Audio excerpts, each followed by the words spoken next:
salve! Estamos no ar com o podcast Desobediência Sonora, edição 174, um quarto episódio da série Leituras do Antifascismo, gente que interpretou o fascismo enquanto o encarnava, 1915 a 1944, com o historiador André Nicásio Lima, o Godinho. Nesta edição, sobre A Alemanha à Espera, de Simone Weil. Foi ao ar pela Rádio Antena Zero no dia 29 de novembro de 2018. E todas as quintas vão ao ar os programas Desobediência Sonora, às 18 na Rádio Antena Zero, com novas entrevistas, das 22 à meia-noite na Rádio Comunitária Cantareira, com seleção musical e nosso arquivo de podcast. Mais sobre nosso trabalho no desobedienciasonora.milharal.org.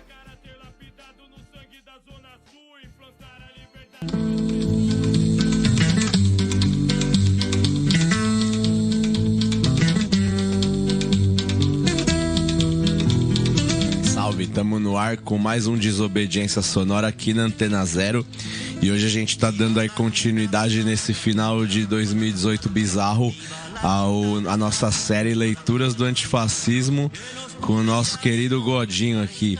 E aí a gente falou no último programa sobre o Brecht. Hoje a gente vai falar sobre a Simone Weil. A gente hoje acertamos o nome. Agora a gente aprendeu o nome. Aprendemos o nome com os poliglotas aqui da rádio. E aí, começando o programa, Godinho, quem foi a Simone Weil? Bom, como sempre, começando com uma citação, eu vou falar um pouco como ela definia, né, o seu lugar ali. Para mim, que escolhi deliberadamente e quase sem esperança colocar-me do ponto de vista dos que estão embaixo, não há nenhuma dificuldade em guardar no plano da ação a esperança que um exame crítico mostra ser quase sem fundamento. É a própria essência da coragem. A Simone Weil foi uma teórica e uma lutadora social com uma trajetória de uma entrega como, enfim, quem já foi para os interiores distantes no Brasil, onde tem luta de terra e tal, talvez já tenha visto o pessoal da Igreja Católica, por exemplo, padres, né, conhece o Padre Júlio aqui do centro de São Paulo, tem alguma ideia do que é isso, você se entregar como missão para uma luta e aguentar até as últimas consequências disso. Ela fez uma entrega de si para a luta antifascista, assim. A Simone Weil, ela tem uma trajetória diferente dessas que a gente viu, no sentido de que tanto o Walter Benjamin quanto o Brecht, eles tentaram de alguma maneira achar uma solução, né, individual para aquilo, né, fugir do horror nazista, tentar reconstruir sua vida e tal, e ela buscou estar no mesmo lugar dos mais oprimidos naquela sociedade, aguentou até as últimas consequências e sofreu isso até o fim. Ela realmente se colocou nesse lugar que essa frase que eu abri afirma, né? Ela não estava sendo hipócrita quando falou isso, né? Ela escolheu deliberadamente e quase sem esperança se colocar do ponto de vista dos de baixo. E a Simone Weil, pouca gente conhece, que ela não tem tanto... Ela não é tão, vamos dizer assim, popular, né? E ela teve bastante, pelo que você falou aqui em off, ela teve ligação com a Simone de Beauvoir, ela estudou junto com ela, né? Como que era essa relação entre elas? Elas tinham algum tipo de afinidade teórica ou mesmo prática? Então, é muito interessante a gente olhar para isso. Quando eu falei do Benjamin, eu falei sobre o fato de que a universidade naquele momento era totalmente masculina e que o Benjamin procurou criar fissuras naquilo, né? Nessa estrutura de uma construção de conhecimento que parte de um sujeito do conhecimento que é masculino. E isso é um pouco a marca daquela época. As mulheres geniais dessa geração estavam nas escolas normais, estudando para ser professora, que era o lugar onde o ápice que uma mulher podia chegar quando resolvia se dedicar aos estudos. Então, mulheres geniais passaram pela escola normal naquele período, né? Elas estudaram juntas, né? A Simone Weil e a Simone de Beauvoir. Elas se conheceram nesse período, elas foram para pós-graduação e tiveram o mesmo orientador, enfim, elas têm uma trajetória muito próxima, realmente, só que se diferenciou porque eram trajetórias diferentes, não de origem, na verdade, porque a Simone Weil, ela vem de uma família judia, que tinha uma formação laica, quer dizer, que não seguia as tradições religiosas, mas que tinha origem judaica, portanto já era um alvo ali na ascensão do nazismo de qualquer maneira. Mas ela se destacou muito cedo pela educação, quer dizer, ela com 14 anos, ela já falava grego arcaico, era um pouco isso, assim. Ela teve todas as condições de estudar, porque era de uma família burguesa, e ela usou essas condições e estudou realmente, e era uma erudita impressionante, que, enfim, o Trotsky visitou a família dela quando era adolescente, e ela debateu política com Trotsky lá com 15, 16 anos de idade, e ela vivia nesse ambiente ao mesmo tempo da militância antifascista e da intelectualidade que a família dela, por ser uma família com contatos, como era comum que as famílias judias tivessem em outros países, partilhasse de um ambiente cultural, né? Mas eu acho que é interessante nessa questão da proximidade dela com a Simone de Beauvoir, porque ao mesmo tempo tem as diferenças entre elas, né? Eu vou falar aqui como que a Simone de Beauvoir definiu a Simone Weil quando foi falar como a conheceu, né? Uma citação agora da Simone de Beauvoir sobre a Simone Weil. Um minutinho só, que eu tô achando aqui. Esse celular aí tá difícil, hein? Ela me intrigava por causa de sua grande reputação de inteligência e de sua maneira estranha de se vestir. Uma grande fome acabava de devastar a China e tinham me contado que, sabendo desta notícia, ela havia soluçado. Estas lágrimas forçaram meu respeito mais ainda que seus dons filosóficos. Eu invejava um coração capaz de bater através do universo inteiro. Consegui um dia me aproximar dela. Não sei mais como a conversa aconteceu. Ela declarou com um tom cortante que só uma coisa contava hoje sobre a Terra: a revolução que daria de comer a todo mundo. Eu retruquei de maneira não menos peremptória que o problema não era fazer a felicidade dos homens, mas encontrar um sentido para a sua existência. Ela me cortou. Bem se vê que você jamais teve fome, disse ela. Nossas relações pararam aí. Eu compreendi que ela havia me catalogado como uma pequena burguesa espiritualista, e isso me irritou. Eu me acreditava alforriada da minha classe. A Simone de Beauvoir, que também vinha de uma origem burguesa e que achou espaço para desenvolver o seu intelecto onde as mulheres poderiam desenvolver, que era na escola normal, foi falar com a Simone Weil, e a Simone Weil falou para ela: você não sabe o que é a fome, e isso gerou, enfim, um distanciamento entre elas ali, em termos de que a Simone Weil, ela não tinha muita conversa mesmo com o pessoal que estava dentro dessa lógica de vou construir conhecimento na academia, fazer filosofia e tudo mais. Ela se envolveu em outro tipo de luta, ela se proletarizou, ela virou uma operária de fábrica e foi até as últimas consequências nisso. Bom, vamos ouvir uma música da nossa trilha de hoje. Agora a gente vai ouvir The X tocando Ai Carmela e a gente volta aí para continuar essa conversa.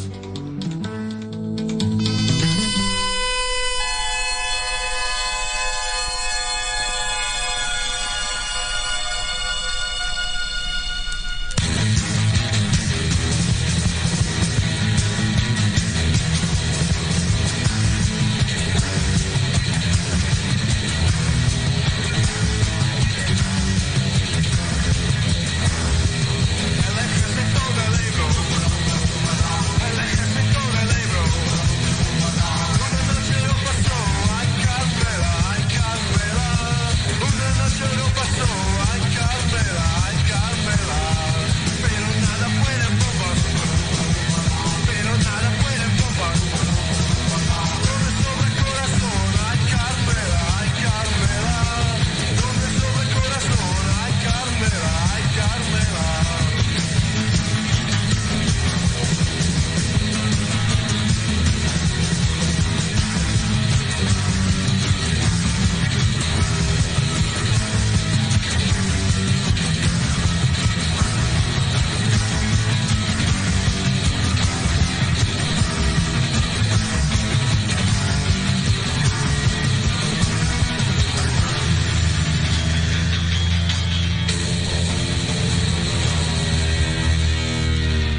de volta com Desobediência Sonora aqui na Antena Zero, a rádio que não toca só o que você quer ouvir, mas o que você precisa escutar.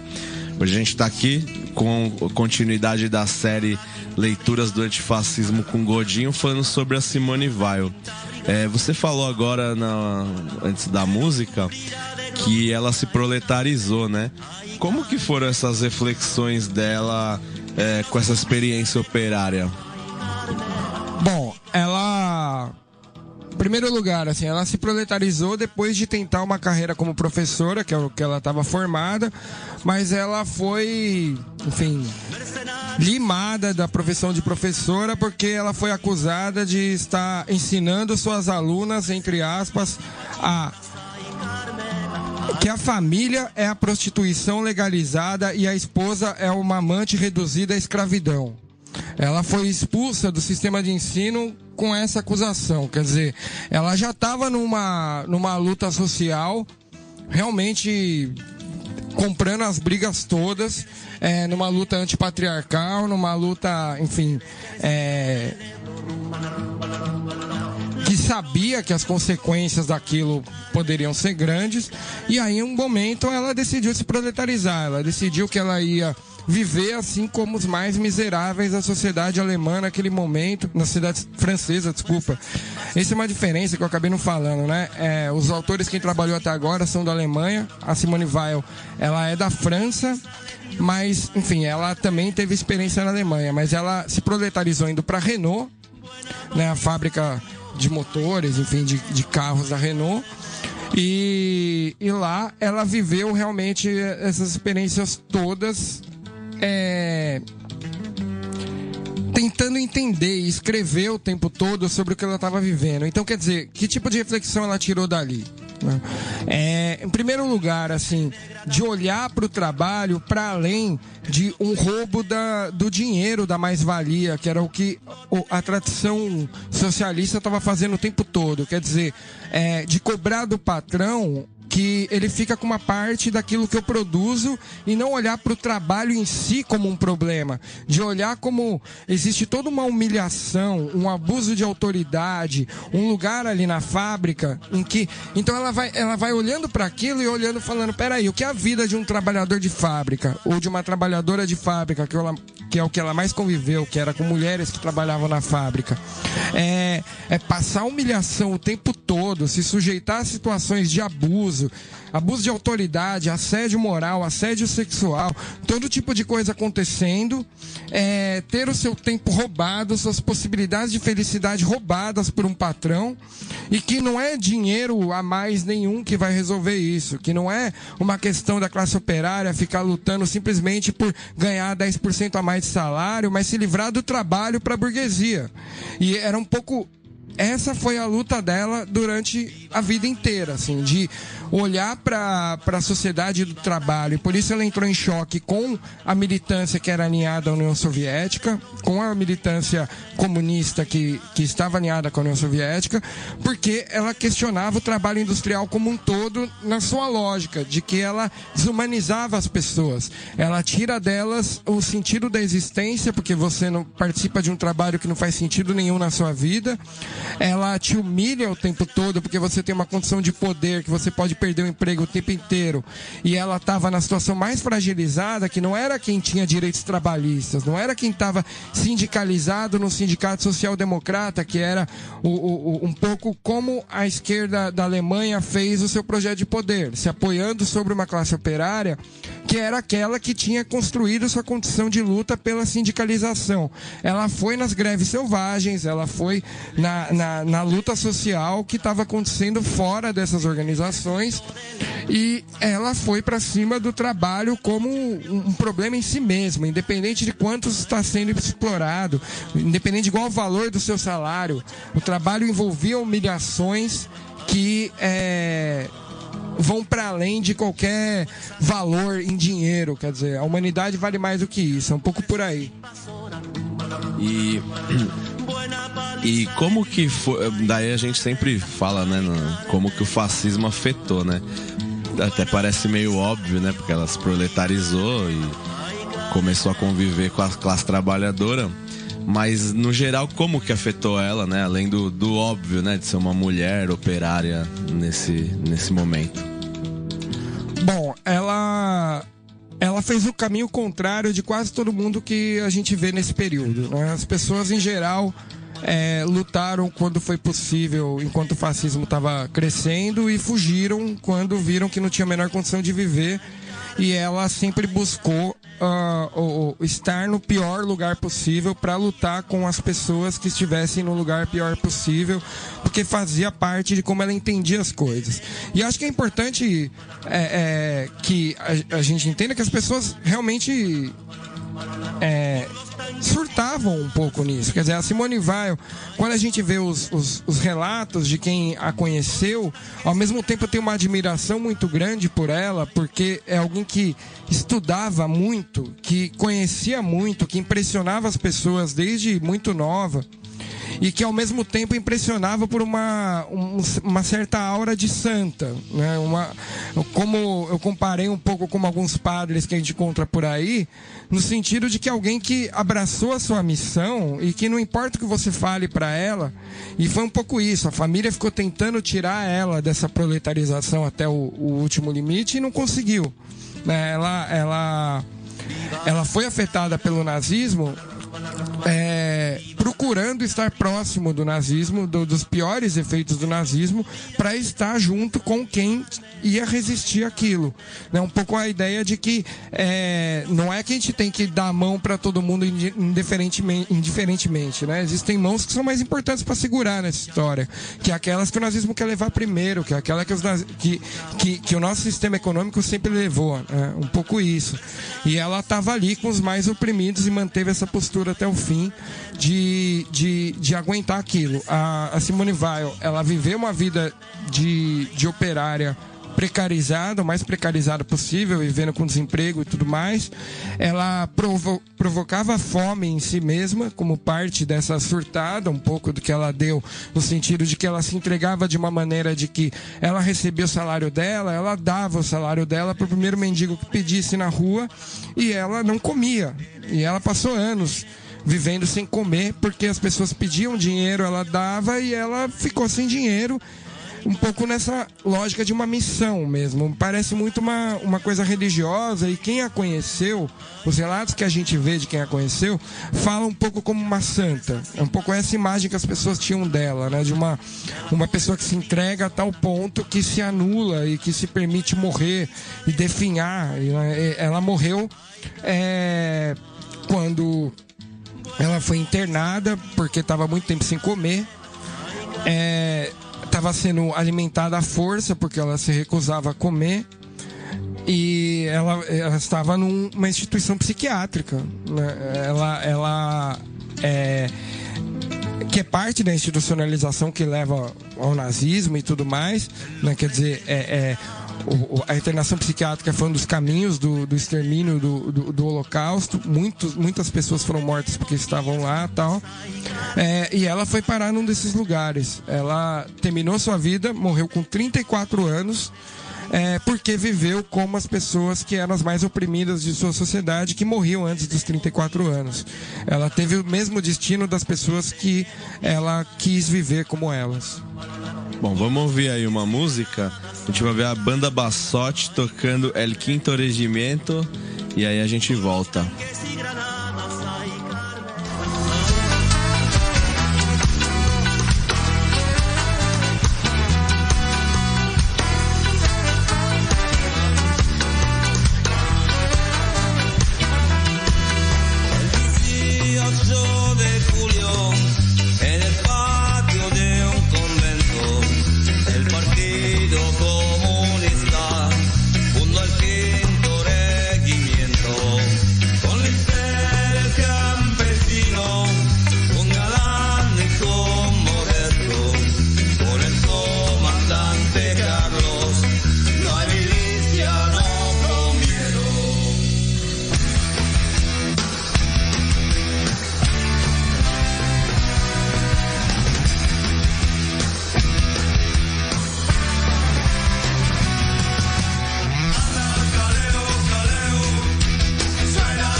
Estamos aí de volta com Desobediência Sonora aqui na Antena Zero.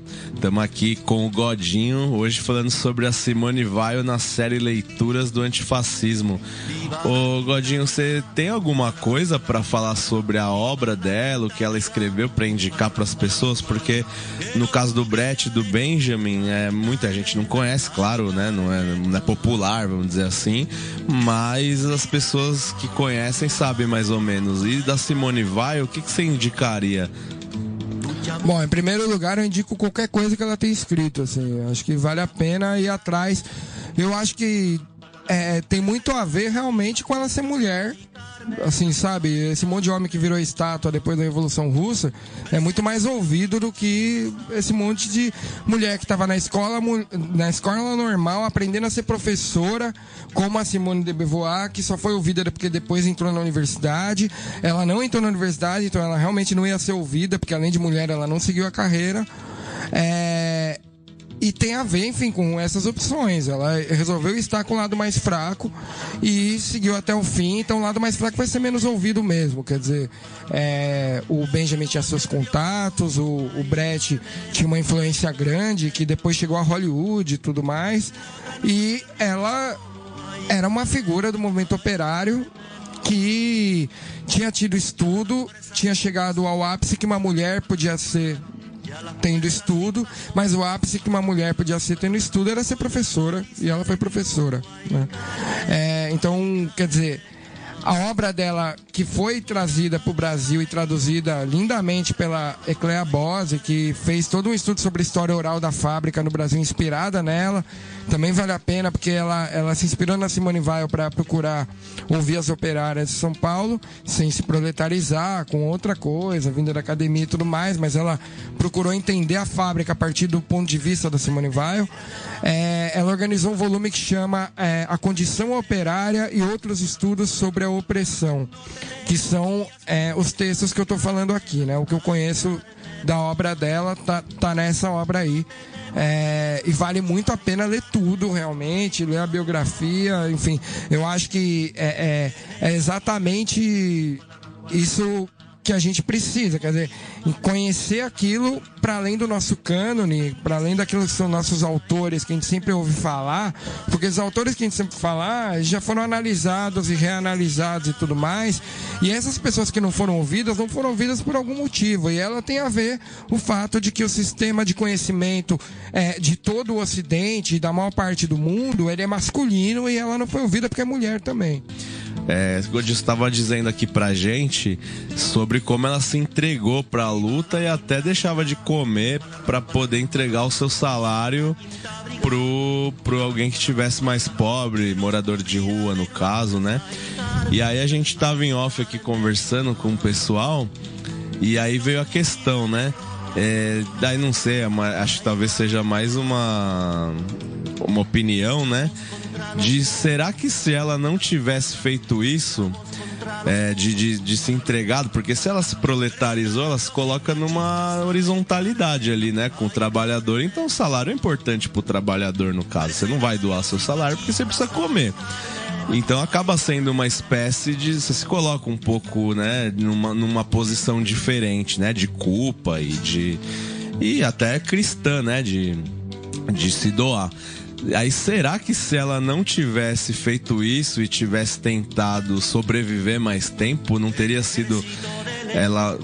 a luta dela teria sido mais efetiva para a emancipação da classe? Ela poderia ter produzido mais, escrito mais, liderado, né, para quem considera uma liderança operária, ela tivesse mais amplitude, né, no caso.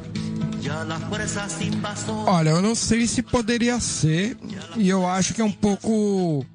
A gente não deve olhar para essas pessoas como esperando encontrar heróis, assim, sabe? A gente deve olhar para elas sabendo que era todo mundo tão frágil quanto a gente, tomando decisões sem saber direito o que está acontecendo, que ninguém nunca soube direito, né?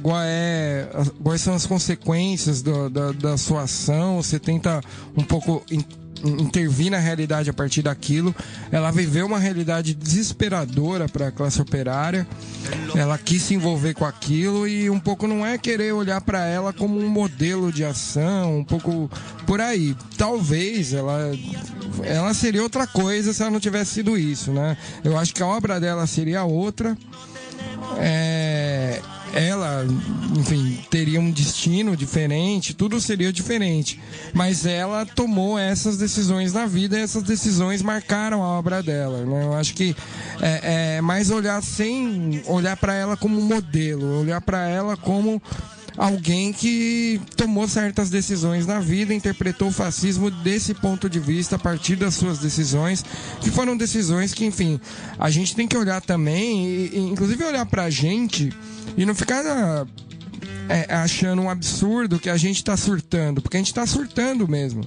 A gente fica psicologicamente desestabilizado numa situação dessa, e o fascismo deixou muita gente psicologicamente desestabilizado. Você pega o William Haidt, que foi um cara que era integrado na universidade e tudo mais, era outro que era bastante surtado, assim, no sentido de que quem o conhecia o descrevia como um sujeito meio amalucado, como quem descrevia Simone Weil também descrevia ela como uma pessoa meio amalucada, né? Você olha as pessoas que conheceram e tal e fala, não, ela andava com umas roupas todas esquisitas e meio confrontando todo mundo, e numa postura um pouco antissocial para os padrões que estavam colocados, e que tem a ver com o desespero da época mesmo, né? E com o desespero da época, eu acho que a gente pode olhar e olhar para o nosso próprio desespero também.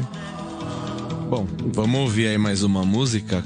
A banda Canaias tocando Se Me Quieres Escribir, que é uma versão aí de uma canção que se tocava na Guerra Civil Espanhola. Si me quieres escribir, ya sabes mi paradero. Si me quieres escribir, ya sabes mi paradero. Tercera brigada mixta, primera línea de fuego. Tercera brigada mixta, primera línea de fuego. Aunque me tire en el puente y también la pasarela. Aunque me tire en el puente y también la pasarela, me verás cruzar el Ebro en un barquito de vela. Me verás pasar el Ebro en un barquito de vela. 10.000 veces que lo tiren, 10.000 veces que lo haremos. 10.000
aí de volta com Desobediência Sonora aqui na Antena Zero.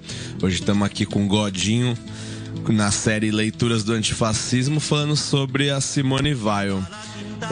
Godinho, ela viajou para a Alemanha, então, bem na época que o Hitler estava chegando ao poder. Ela era uma francesa, né? Então, ela fez o caminho ao contrário que foi feito pelo Benjamin e o Brecht, que saíram porque eles seriam perseguidos. Então, ela, como uma francesa e judia, resolveu ir para a Alemanha na ascensão do nazismo. E aí, queria que você falasse, então, como que ela interpretou essa experiência na Alemanha, o que ela passou lá, e mesmo como que ela conseguiu ficar muqueada lá, né? Porque, né, tipo, não é, provavelmente ela seria um alvo bem na testa dela, né? Até porque ela era uma militante do movimento operário, diferente deles dois, né? Ela estava envolvida realmente com a luta operária do princípio ao fim. A vida dela era a luta operária, né? Então ela era avisada sim, e ela foi de agosto a setembro de 32, que foi meses antes da chegada do Hitler ao poder. Ela foi para a Alemanha um pouco com uma tarefa do movimento operário para entender a situação da Alemanha. E aí ela chegou lá e escreveu uma análise que está nesse livro que eu falei, que chama Alemanha à Espera, que eu recomendo para todo mundo, para ajudar a entender o nosso momento, para ajudar a entender... Enfim, é fácil achar esse livro? Você acha na biblioteca, vamos supor, ou é aquele negócio bem difícil de achar? É da Paz e Terra, eu acho que ainda está no mercado aí, não tenho certeza, mas... Enfim, eu não tive muita dificuldade para achar, não sei como que tá. Enfim, ela fez o caminho contrário nesse sentido de que ela foi para a Alemanha no ápice do furor nazista, né? Meses antes do Hitler chegar ao poder, as SS, as SA, essas milícias que o nazismo tinha criado, estavam a todo vapor, matando comunista, e, enfim, fazendo o serviço antes do Estado ser tomado por eles. Eles já tinham feito uma bela de um massacre com relação aos comunistas ali. E ela foi para lá para acompanhar esses movimentos, né? Ela procurou compreender, quer dizer, interpretar por que os operários estavam aderindo ao nazismo. Isso era uma questão para ela. Quer dizer, para ela era muito tranquilo entender que a burguesia apoiasse o nazismo, porque é isso que os seus interesses que estão sendo defendidos ali. Entender a adesão dos operários foi uma questão para ela, né? E aí ela partiu da experiência dela de vida na fábrica para ver que os operários e as operárias, né, com quem ela mais tinha convivido, eram pessoas que vinham de uma experiência de um sofrimento absurdo, que tinham sua individualidade roubada pelo processo de trabalho, que não conseguiam nem pensar sobre a sua realidade porque não tinham tempo para isso, que tinham famílias destroçadas e tinham culpas por não conseguirem cuidar da sua família porque trabalhava 15, 20 horas por dia. Quer dizer, eram pessoas com uma vida extremamente sofrida, que não tinham nem como pensar sobre a sua realidade, que não tinham nem como condições de, depois de uma jornada daquela, chegar em casa e ainda pensar em fazer crítica do capital. Quer dizer, é um pouco por aí que ela parte para fazer a crítica e entender de por que essas pessoas aderiram, né? Ela vê no apoio da classe operária ao nazismo na Alemanha, na experiência que ela tem lá, um apoio a uma força que as pessoas não sabem de onde vem, mas que pelo menos é uma força, algo muito poderoso que vem aí para botar alguma ordem em um mundo que as pessoas estão se desgraçando, sofrendo muito no trabalho, morrendo, passando desemprego, fome, todas as privações possíveis, e que vem alguém com poder sobre-humano, como era divulgado, né, como era a propaganda nazista, né, de que ali vinha, né, alguém que tinha força suficiente para colocar sobre um controle de alguma ordem essa sociedade que estava passando por sofrimentos muito grandes.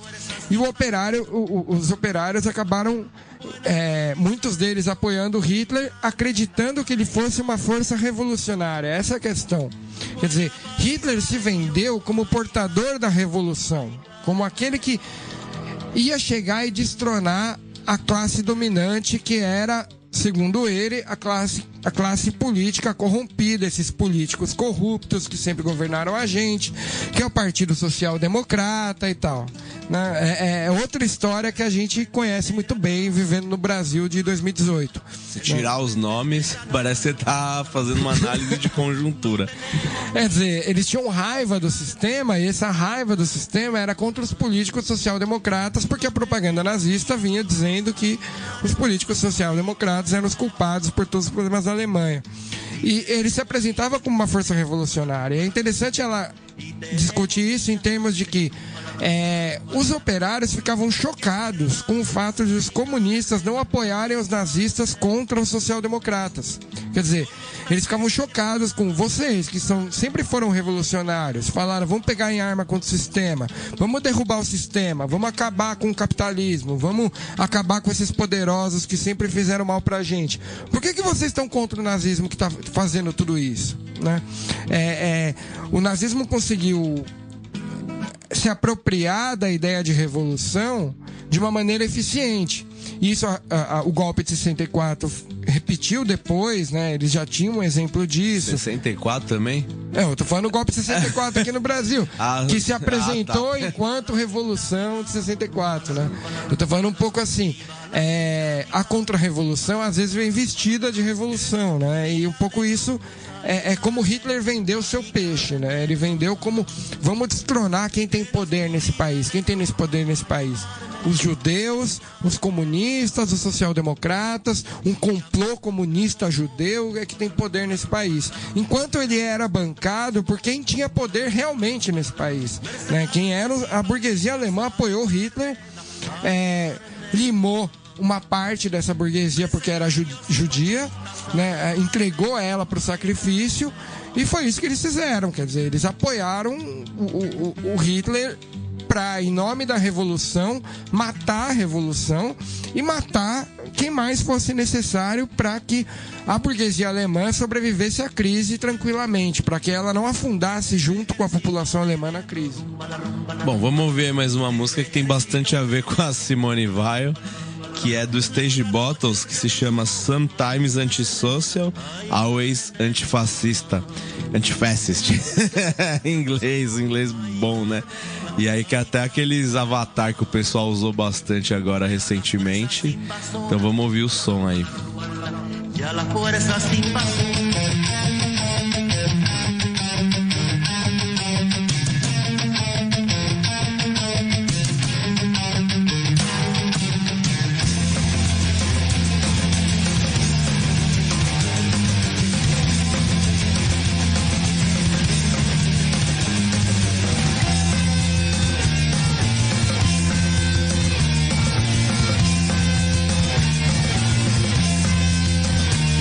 I can see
But we're always anti-fascist. Sometimes anti-social, but we're always anti-fascist. Anti-social, anti-fascist. Anti-social, anti-fascist. Anti-social, anti-fascist. Anti-social, anti-fascist.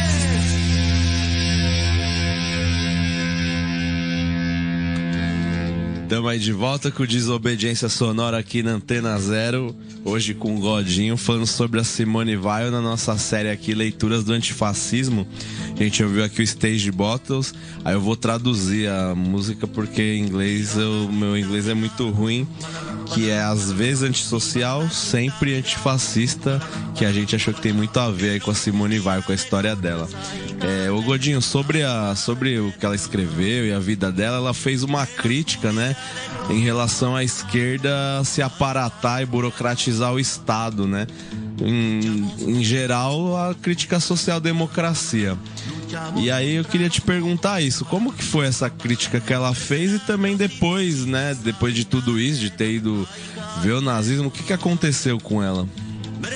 Bom, ela, nessa experiência na Alemanha e com base em tudo que ela tinha vivido, né, como uma operária na França, ela formula uma crítica à social-democracia que é no sentido de ela se apoiou nos sindicatos dos trabalhadores que estavam empregados e que tinham algum direito garantido, e não estava junto com quem realmente estava marginalizado naquela sociedade, com um operariado que era a mão de obra de reserva, que era quem estava passando por desemprego, fome, todo tipo de privação, e os sindicatos social-democratas viraram lugares em que aquela classe operária estava relativamente protegida e o resto da classe operária estava afundando, e a social-democracia manteve a sua base ali, não procurou estar com os mais oprimidos, né? Quer dizer, um pouco que socialismo é esse que não foi até os mais oprimidos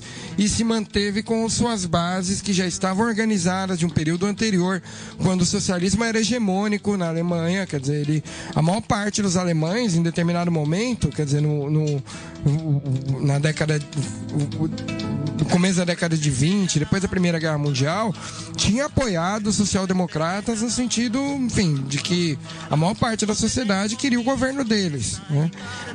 Só que isso estava apoiado sobre sindicatos de quem tinha o mínimo de direito garantido, e estava apoiado numa política parlamentar que foi fazendo acordos, foi cedendo, que foi deixando, foi reprimindo a esquerda, né? Quer dizer, a Revolução Socialista Alemã de 1918-19, que a Rosa Luxemburgo participou e foi assassinada como resultado disso, ela foi uma revolução que colocou em questão essa política social-democrata, né? E que foi reprimida pela social-democracia. Quer dizer, quando a gente olha, a gente tá para ser reprimido por uma lei antiterrorismo que foi aprovada pela Dilma. É meio isso. Quer dizer, a repressão à Revolução Socialista tinha sido feita pela esquerda. A esquerda reprimiu a Revolução Comunista na Alemanha antes do nazismo. A esquerda ajudou a matar o comunismo na Alemanha, que era a maior força organizada para fazer frente ao nazismo. E a crítica dela vai nesse sentido de que eles se apoiam em sindicatos que não incluem a quem mais sofre na classe trabalhadora, e de que eles apoiam uma política parlamentar que promoveu, enfim, essa política burguesa que é óbvio que em algum momento o operariado que mais sofre vai olhar para aquilo e falar: esses são os meus opressores, são eles que estão falando, não, ano que vem vai ficar tudo bem, e não fica tudo bem, né? Eles estão no governo, estão falando, não, acredita na gente que vai dar tudo certo, e não dá tudo certo. E as pessoas vão afundando, e elas vão acreditar em outro discurso se você não dizer o que está acontecendo, né? Contra a mentira a gente só tem a verdade, né? Em vez de se aliar àqueles que amanhã vão te trair, né? É falar sinceramente com o operariado. É falar o seguinte: nossos inimigos são poderosos, a gente pode ser dizimado a qualquer momento, mas essa é a nossa luta aqui. Não é se juntar com esse inimigo e achar que vai ficar protegido debaixo da asa de quem quer matar a gente, entendeu? Bom, vamos aí ouvir mais uma música. Agora vamos ouvir a Juventude Maldita fazendo a versão da Las Barricadas. Aí na versão em português é Para as Barricadas.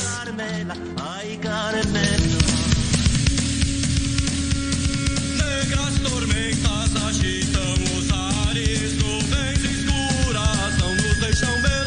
E ainda que nos esperem a dor e a morte, contra o inimigo nos chama o dever. O bem mais precioso é a liberdade. Lutemos por ela com fé, com valor. Agitar a bandeira revolucionária que levará o povo à emancipação. Agitar a bandeira revolucionária que levará o povo à emancipação. De pé, companheiro, para a batalha temos que derrotar a reação. Para as barricadas, pelo triunfo da revolução. Para as barricadas, pelo triunfo da revolução.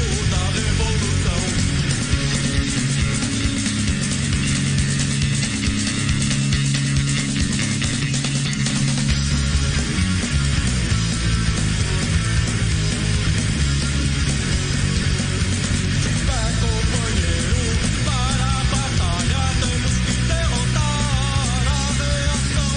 Para as barricadas, pelo triunfo da revolução.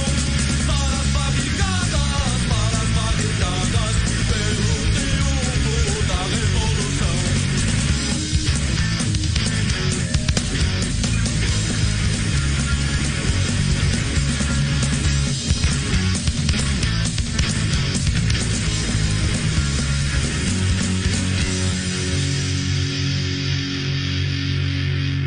Estamos aí de volta com Desobediência Sonora aqui na Antena Zero com o Godinho, falando sobre a Simone Weil na série Leituras do Antifascismo. O Godinho, o que aí, depois de tudo isso que a Simone Weil viveu, como que foi o fim da vida dela? O que ela fez aí depois dessa experiência com o nazismo? Bom, como era uma característica dela desde o começo, ela não parou, né? Tipo, ela tentou resistir na Alemanha até quando pôde. Ela foi pra Espanha e lutou na Guerra Civil Espanhola, ou tentou lutar. Na verdade, ela sofreu um acidente que nem tinha a ver com a guerra, mas com a própria fragilidade em que ela estava, como alguém que mal comia, como alguém que, enfim, estava fragilizada mesmo.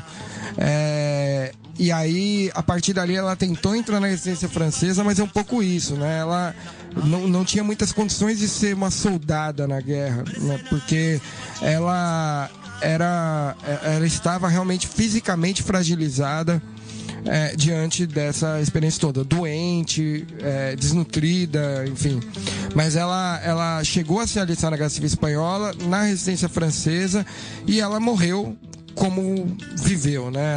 Ela morreu de desnutrição, de estar internada numa instituição psiquiátrica por não querer se alimentar, por acreditar que ela não deveria se alimentar, já que as pessoas ao seu redor não estavam se alimentando, né? Por ter abraçado essas ideias até o fim. Como eu falei, não se trata em nenhum caso aqui de herói ou modelo de alguma coisa, né? Mas se trata de pessoas que sim, é inspiração para alguma coisa. Tanto ela quanto o Benjamin ou quanto o Brett, né? Ela tomou suas decisões e foi até o fim com elas, enfim. Foi isso. Que pena que acabou de novo esse. Talvez tenha sido o programa mais impressionante de todos até agora, a história aí da Simone Weil, a obra dela. Recomendamos aí para que todo mundo leia. E aí estamos ficando aí mais um fim de mais um episódio da série Leituras do Antifascismo. E aí a gente vai voltar na próxima. E aí da quinta-feira às 18 horas a gente volta para falar e continuar essa série.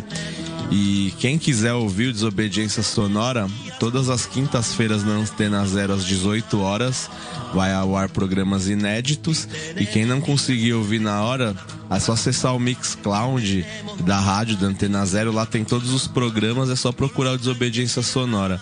E quem quiser ouvir em outras plataformas do iTunes, Google, entra lá no nosso site, é desobedienciasonora.milharal.org.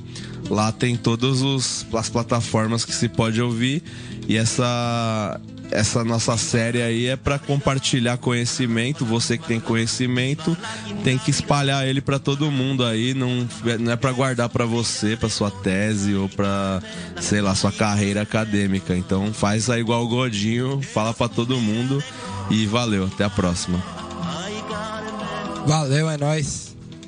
Luchamos contra los moros.